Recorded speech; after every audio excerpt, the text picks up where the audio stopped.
오늘도 하나님의 은혜가 함께하기를 축복합니다. 우리는 부활하신 주님이 사망 권세 이기고 사탄 권세 이기시고 그리고 제자들에게 명한 그 산에서 담대하게 선포하는 걸 봅니다. 하늘과 땅의 모든 권세를 내게 주셨으니 그러므로 너희는 가서 모든 민족으로 제자를 삼아 아버지와 아들과 성령의 이름으로 세례를 주고 내가 너희에게 분부한 모든 것을 가르쳐 지키게 하라. 볼지어다 내가 세상 끝날까지 너희와 항상 함께 있으리라. 아멘. 우리는 이게 예수님, 부활하신 주님이 선포한 새 나라 시작이라고 분명히 들었습니다. 예수님께서는 새 나라를 시작하신 것입니다.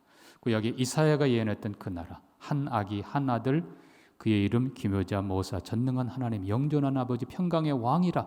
그에게 하나님께서 다윗의 위에 앉은 권세를 주시고 그 나라를 영원토록 다스리시리라.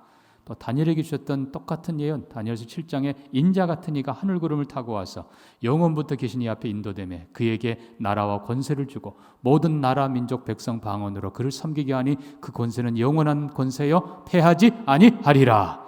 그 나라가 이제 예수 안에서 시작된 것을 봅니다. 자, 한 나라를 세우려면 네 가지 기본 요소가 있어야 됩니다. 그 첫째가 주권입니다. 두 번째가 영토입니다. 세 번째가 백성입니다. 그리고 네 번째가 헌법입니다. 자, 그런데 이미 우리는 앞에 두 개를 살펴보았습니다. 그 나라의 주권, 예수 그리스도가 왕이십니다. 만왕의 왕이십니다. 하늘과 땅의 모든 권세를 가졌다고 받았다고 선언하십니다.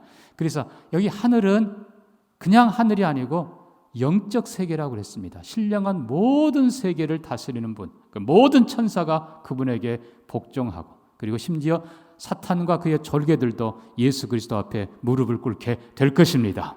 영의 세계, 모든 신령한 세계. 그 다음에 이 땅도 그냥 사람들 이게 아니고 말 그대로 피조 세계 전체입니다. 모든 것을 주님이 다스리고 만물을 그 발 아래 굴복하게 하시고 마지막에는 만물을 새롭게 하실 것입니다. 그래서 새 하늘, 새 땅을 마지막에 완성함으로 하나님 나라가 완성될 것입니다. 지금은 이미 성취, 시작된 것입니다. 그래서 우리는 만왕의 왕을 보았습니다. 주권 예수 그리스도, 부활의 왕. 여러분, 예수 그리스도보다 더 위대한 왕은 없습니다. 아멘이. 전능한 왕이십니다. 만왕의 왕이십니다. 하늘과 땅의 권세 가지신 분이십니다. 사랑의 왕입니다. 평화의 왕입니다. 진리의 왕이십니다. 그보다 더 좋은 분은 없습니다. 최고의 왕이 다스리는 그 나라. 여러분, 그 나라가 하나님이 세우시려고 하는 바로 그 나라입니다. 그 나라를 더 사모하고 나라가 임하옵소서. 결국 예수 그리스도 안에서 하나님의 통치가 귀신을 쫓아내며 성령이 역사하고 모든 것을 새롭게 하는 축복의 나라, 우리가 기억하며 믿으며 감사하며 그 나라를 위해 힘있게 사는 저와 여러분 되기를 축복합니다. 오늘은 이제 세 번째로 아까 권세, 그러니까 주권, 그 다음에 영토 보았습니다. 세 번째로 우리는 백성을 살펴봅니다. 그 나라의 백성이 누구인가? 구약은 유대인들이 이스라엘 하나님 백성이었습니다. 언약 백성. 그러나 하나님께서는 이제 새롭게 하십니다. 자, 오늘 본문의 19절입니다. 너희는 가서 모든 민족을 제자로 삼아 아버지와 아들과 성령의 이름으로 세례를 베풀고. 자, 이 속에 큰 두 가지 주제가 있습니다. 하나는 모든 민족입니다. 유대인을 포함해서 이 땅의 모든 민족이 하나님의 백성으로 들어오게 될 것입니다. 그 나라는 어마어마하게 넓은 나라입니다. 모든 백성들을 포함할 것입니다. 그러나 중요한 것은 아버지와 아들과 성령의 이름으로 세례를 받아야만 합니다. 세례 받지 않으면 그 나라 백성이 되지 못합니다. 세례가 얼마나 중요한지 예수님께서 이 명령을 하시고 이어서 이제 사도행전 보면요, 세례 받는 모습이 쭉 기록이 됩니다. 1장에 사도행전 1장에 너희는 물로 세례를 받았지만 몇 날이 못 돼요? 성령으로 세례를 받으리라. 그 다음에 2장 가면 정말 성령이 임하시고 베드로가 설교합니다.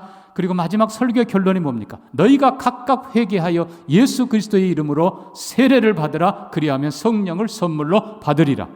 원래 사도행전의 주제도 하나님의 나라입니다. 예수님 사도행전 1장 3절 보면요, 부활하시고 40일 동안 세상에 계시면서 제자들에게 하나님 나라의 일을 말씀하시니라. 하나님 나라예요. 예수님이 가르친 것이 하나님 나라. 그 다음에 쭉 내려가 보면은 사도행전 8장에 빌립이 사마리아에서 전파하던 것이 예수 그리스도와 그의 나라예요. 하나님의 나라. 마지막 또 끝부분 사도행전 마지막 보면 사도 바울이 로마의 셋집에 있으면서 찾아오는 모든 사람들에게 하나님 나라를 전파했다라고 했습니다. 그러니까 기본적으로 사도행전도 주제가 똑같이 복음서처럼 똑같이 하나님의 나라입니다. 그런데 성경은 사도행전은 구체적으로 하나님 나라에 들어가는 그 관문을 세례라고 표현하고 있는 겁니다. 말씀드린 것처럼 예루살렘 교회가 성령 임하고 베드로 설교 속에 예수의 이름으로 세례를 받으라 그리하면 성령을 선물로 받으리라 쭉 지나가 사마리아 교회를 보면요, 사마리아 교회 빌립이 예수와 그의 나라를 전거하며 많은 사람 남녀가 믿고 세례를 받더라. 이방인이 유대인 아니라 이제는 사마리아인들이 예수 믿고 세례를 받습니다. 거기다 남자 여자가 표현됩니다. 이제는 이방인의 구분이 없어집니다. 남녀의 구분이 없어집니다. 누구든지 예수 안에 믿고 세례 받으면 하나님 백성으로 들어옵니다. 그리고 바로 이어서 에티오피아 내시가 세례받는 모습이 기록됩니다. 당연히 우리가 아는 대로 아프리카 사람이에요. 그가 세례를 받고 하나님 백성으로 들어옵니다. 앞으로 이 아프리카의 사람들의 세례가 지금 문이 열리는 거예요. 자, 그 다음에 10장 가면 고넬료 일행이 베드로를 모시고 말씀을 듣습니다.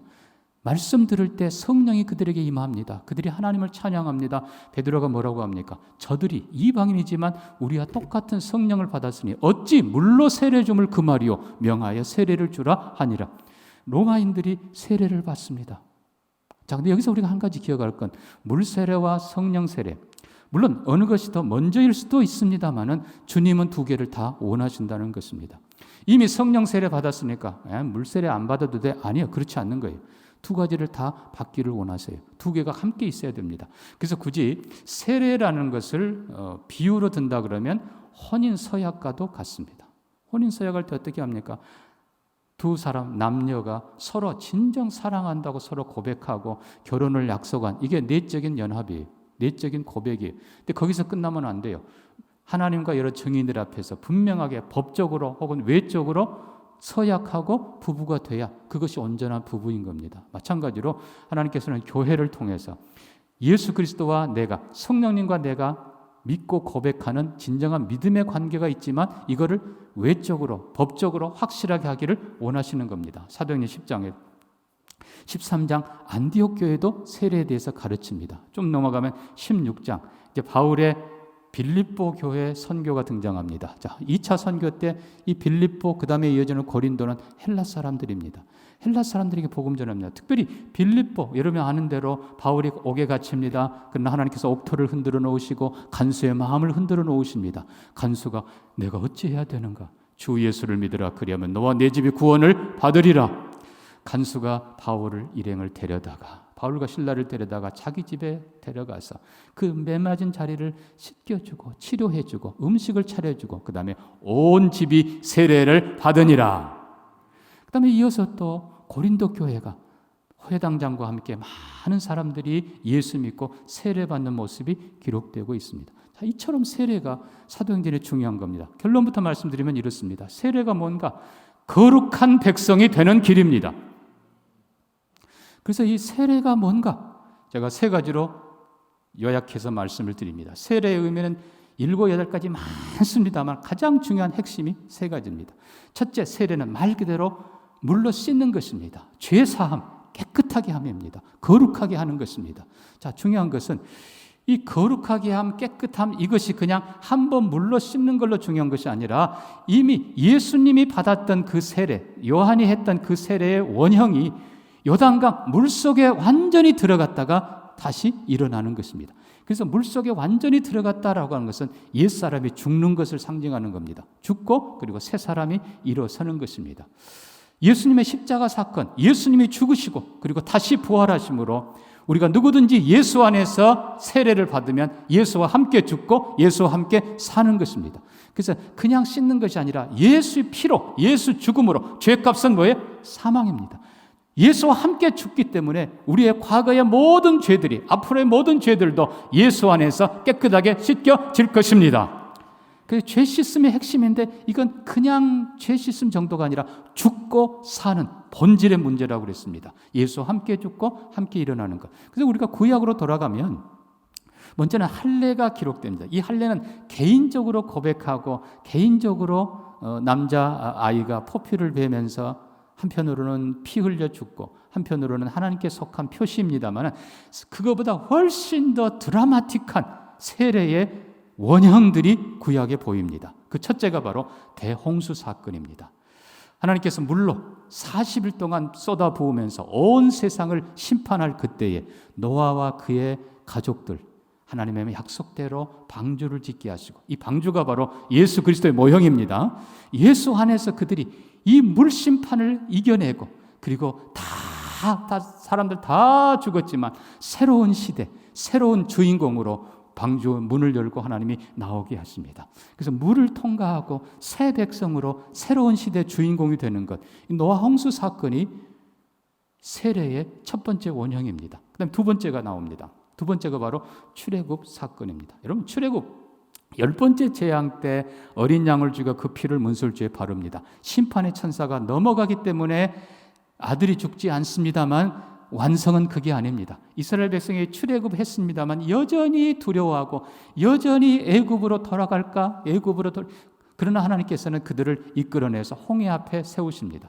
앞에는 홍해가 버티고 있습니다. 뒤에 애굽 군대가 추격해 옵니다. 병거가 막 달려옵니다.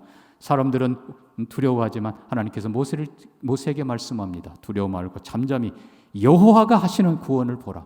그리고 모세에게 지팡이를 들어 바다를 치게 하십니다. 홍해가 하나님께서 부시는 그 부는 동풍으로 인해서 홍해가 쫙 갈라집니다. 이스라엘 백성이 홍해를 물 가운데를 지납니다. 여러분, 이것을 고린도전서 10장에서는 세례라고 표현합니다. 고린도전서 10장 가보면요, 이렇게 되어 있습니다. 너희 조상들이 모세에게 속하여 물 가운데로 지나며 바다 가운데서 세례를 받았다. 그리고 신령한 반석으로부터 너희 조상들이 물을 마셨다. 그리고 하늘에서 주는 신령한 음식을 먹었느니라. 이것이 구약이 보여주는 세례와 성찬의 원형입니다. 그 다음에 이어서 하는 말이 이 반석은 예수 그리스도시니라. 아멘이 없으면 아멘입니까? 그러니까 구약의 백성들이 그들도 진정한 구원을 위해서는 어린 양도 예수 그리스도이시고 쪼개져 물을 흘린 그것도 예수 그리스도의 상징인 겁니다. 그들도 다 예수 그리스도로 말미암아 구원을 받는 것입니다.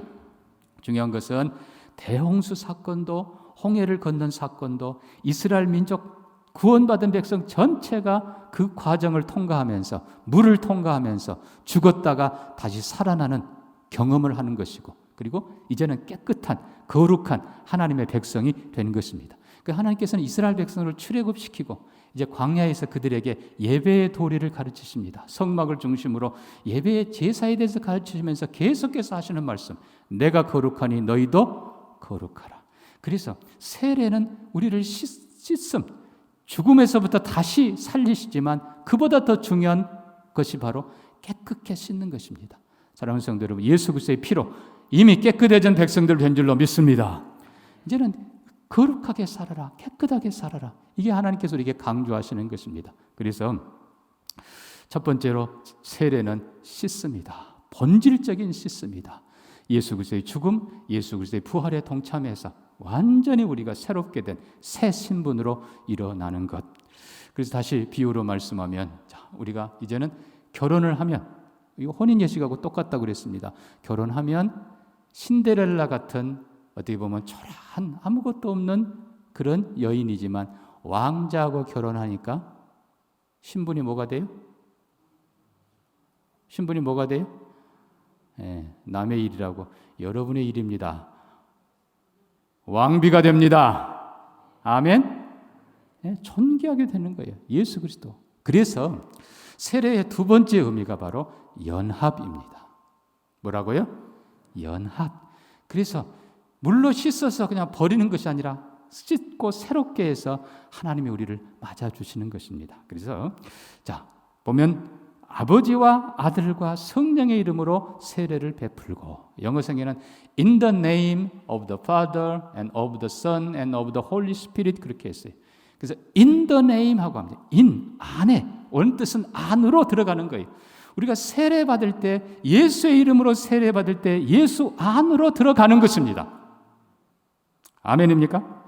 예수 안으로. 그래서 로마서 6장 4절도 우리가 그의 죽으심과 합하여 세례를 받음으로 그와 함께 장사되었나니 그리스도를 죽은 자 가운데서 살리심 같이 우리도 새 생명 가운데 살게 하려 함이라.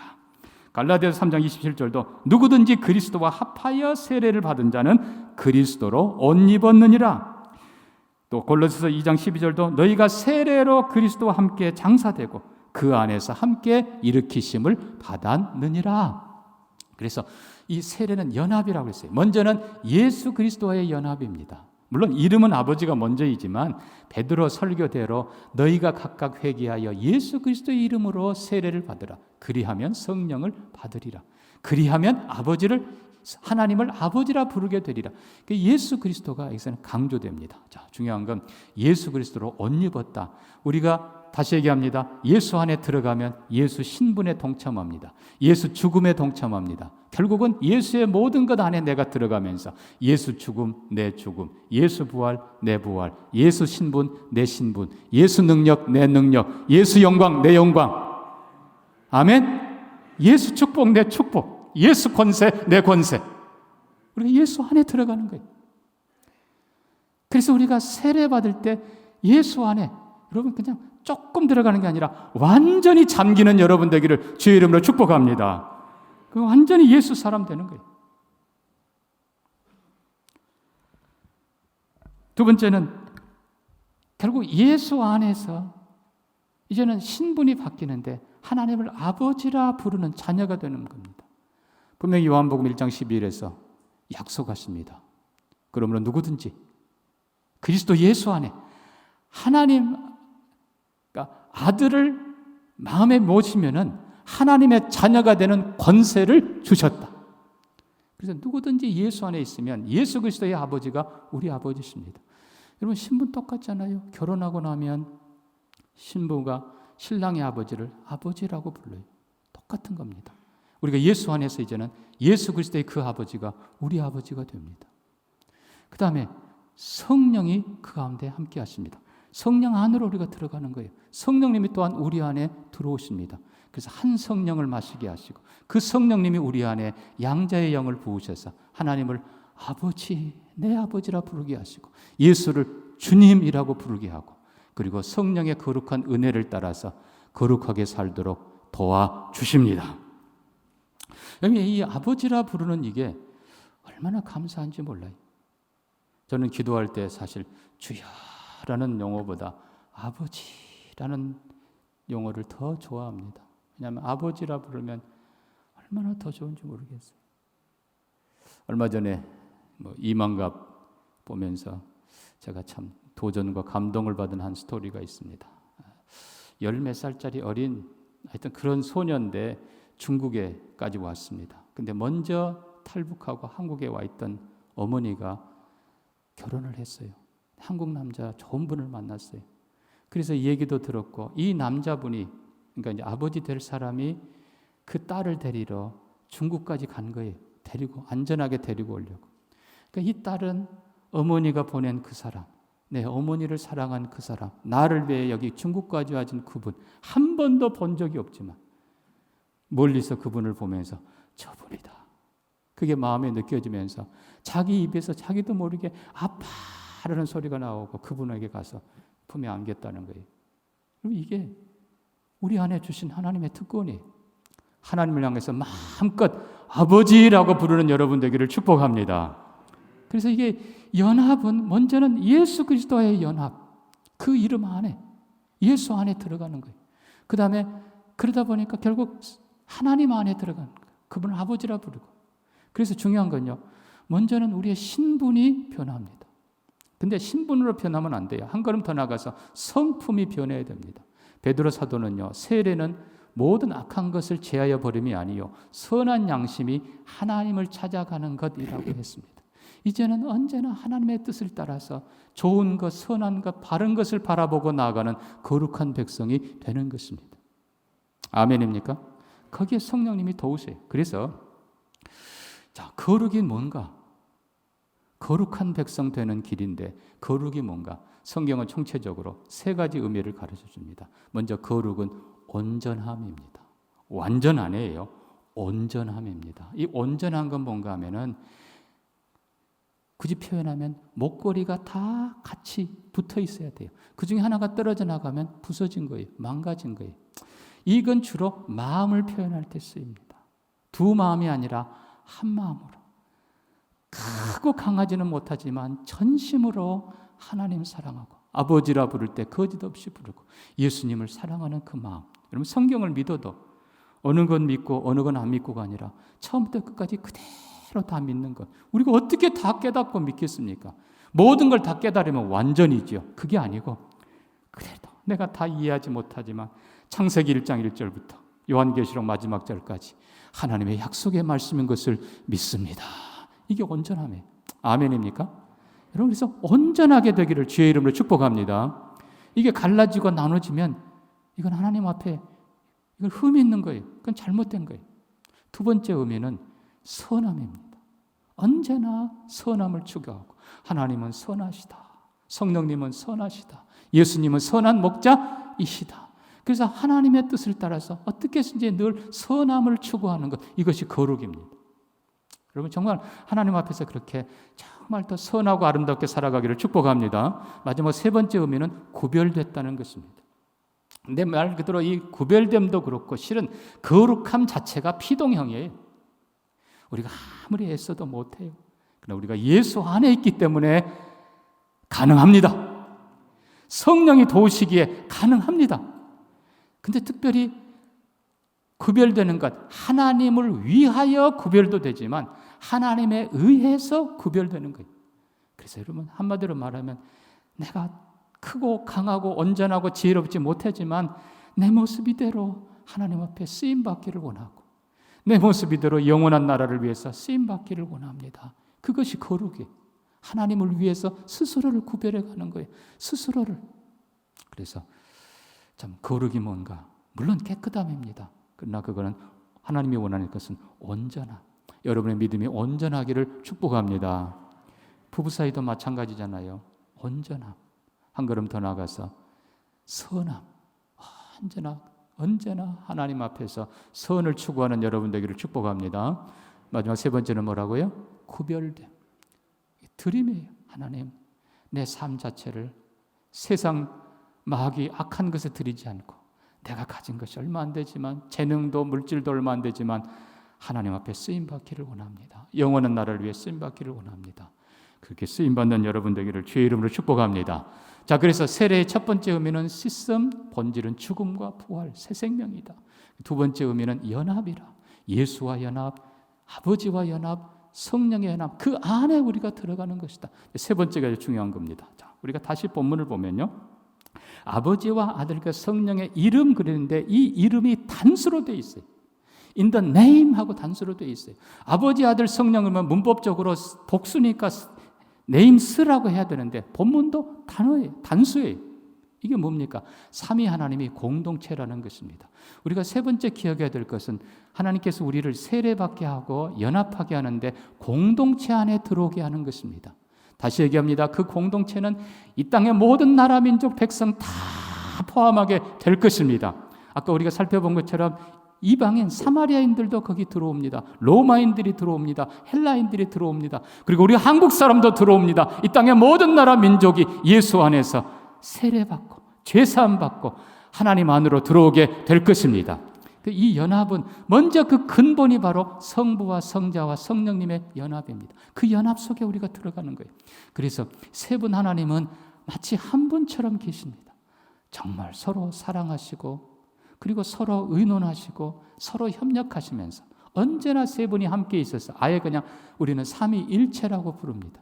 중요한 건 그 크신 삼위일체 하나님 속에 우리가 들어가는 것이고 그리고 그 안에서 우리가 모든 나라 민족들이 하나님의 백성 되고 거룩한 백성 되어서 그 나라를 세워가는 것입니다. 그러니까 베드로전서 2장에서 9절에서 어떻게 말합니까? 너희는 택하신 족속이요 왕같은 제사장이요 그의 거룩한 나라 소유된 백성이라. 거룩한 나라 소유된 백성. 우리는 예수 안에서 왕같은 제사장들로 존귀하게 살아가는 것입니다. 자, 근데 문제는 우리가 어떻게 이게 좀 세례 받으면 이 모든 축복을 하나님께서 우리에게 주신 것인데 그것이 아버지와 아들과 성령의 이름으로 세례를 받는 그 과정이고 결과고 축복입니다. 자, 이미 우리는 세례를 받았습니다. 예수 안에서 이제는 하나님 백성 된 것을 믿습니다. 거룩한 백성 된 것을 믿습니다. 우리의 삶도 이제는 거룩해져야 됩니다. 아까 신분이 거룩하다고 했고 우리 안에 하나님께서 예수의 성품 부어주시고 성령이 우리 안에서 거룩한 삶을 살도록 늘 도우신다고 했습니다. 이제는 방법이 뭔가 이거예요. 디모데전서 4장 5절입니다. 하나님의 말씀과 기도로 거룩하여지미니라. 뭐라고요? 하나님의 말씀으로. 여러분 하나님 말씀 더 사랑하고 사모하시기를 바랍니다. 결국 하나님 말씀을 듣고 배우고 읽어가면서 하나님 말씀이 우리에게 하나님이 누구인가를 가르쳐주고 예수님이 누구인가를 더 풍성히 가르쳐주고 성령님이 누구인가를 가르쳐주고 어떻게 살아야 되는가 무엇이 선인가를 우리에게 가르쳐 주십니다. 하나님 말씀 다 사랑하고 사모하는 여러분 되기를 축복합니다. 그리고는 뭐라고요? 기도하는 것입니다. 기도는 앞서간 모든 믿음의 선배들이 영혼의 호흡이라고 했습니다. 그 호흡은 뭐예요? 호는 내뱉는 거고 흡은 들이키는 거예요. 뭐를요? 우리가 호흡할 때 우리 안에 노폐물들 모든 필요 없는 것들은 다 내보냅니다. 여러분 하나님과 기도 속에 내 속에 있는 죄와 내 속에 있는 악함과 욕심과 교만과 이 모든 것들을 다 내버리시기를 바랍니다. 구약 성도의 표현으로는 토해낸다고 그랬어요. 나쁜 거 다 내버리고 그리고 하나님의 은혜, 하나님의 사랑, 하나님의 축복 풍성히 여러분 마음에 심령에 가득가득 담는 이게 거룩해지는 길입니다. 근데 이걸 가르쳐주는 게 또한 말씀이에요. 말씀과 기도로 거룩한 삶을 사는 성도들 되기를 주의 이름으로 축복합니다. 우리가 요한계시록 보면 모든 나라 민족 백성 방언 가운데서 구원받아 흰옷을 입은 무리들이 가득하게 하나님을 찬양하는 모습이 보입니다. 이 흰옷은 성도들의 옳은 행실이라. 마지막 날 모든 나라 민족 백성 방언에서 예수 그리스도 복음 듣고 그리스도의 죽음과 부활에 믿음으로 동참하고 세례받고 구원받은 흰옷을 입은 무리들이 수없이 일어나게 될 것입니다. 그 안에 우리도 함께 이 땅에서 거룩한 백성으로 살아가며 존귀한 백성으로 살아가며 말씀의 사람들, 기도의 사람들로 거룩한 공동체를 이루며 살아가는 하나님의 영원한 나라, 축복의 나라 백성 여러분 모두가 되기를 주의 이름으로 축복합니다. 말씀 기억하면서 우리 같이 한번 기도합니다. 여러분 그 나라, 이 땅의 모든 나라 민족 백성을 부르십니다. 그러나 오직 좁은 한 길, 세례를 거쳐야 됩니다. 진정한 세례, 그리스도의 연합, 실습, 죽음과 부활, 예수 안에서 하나님 아버지라 부르며 성령님 의지하는 이 바른 삶. 하나님 내가 세례받은 사람답게 살게 해 주옵소서. 하나님 백성답게 살게 해 주옵소서. 말씀 더 사랑하고 기도하면서 거룩한 신분, 거룩한 성품, 이제는 거룩한 삶으로 나아가게 하시고 내 모든 것 구별되어 하나님 나라에 쓰임받는 사람, 구별된 사람으로 살게 해 주옵소서. 우리 같이 한번 기도합니다. 하나님 아버지 모든 나라 민족 백성 가운데서 복음 듣게 하시고 예수 죽으신 부활에 동참하게 하시고 세례받게 하시고 이제 우리도 하나님 나라 백성으로 들어오게 하신 것 감사합니다. 왕 되신 예수 그리스도 더 사랑하며 섬기는 우리가 되게 하시고 하나님 말씀 더 사랑하며 그리고 성령 따라 더 기도하며 구별된 백성으로 거룩하게 살게 하시고 이 땅에 왕 같은 제사장들로 하나님의 특별한 백성들로 이 땅에 존귀하게 살도록 복을 내려 주시옵소서. 감사하며 예수님 이름으로 기도합니다. 아멘.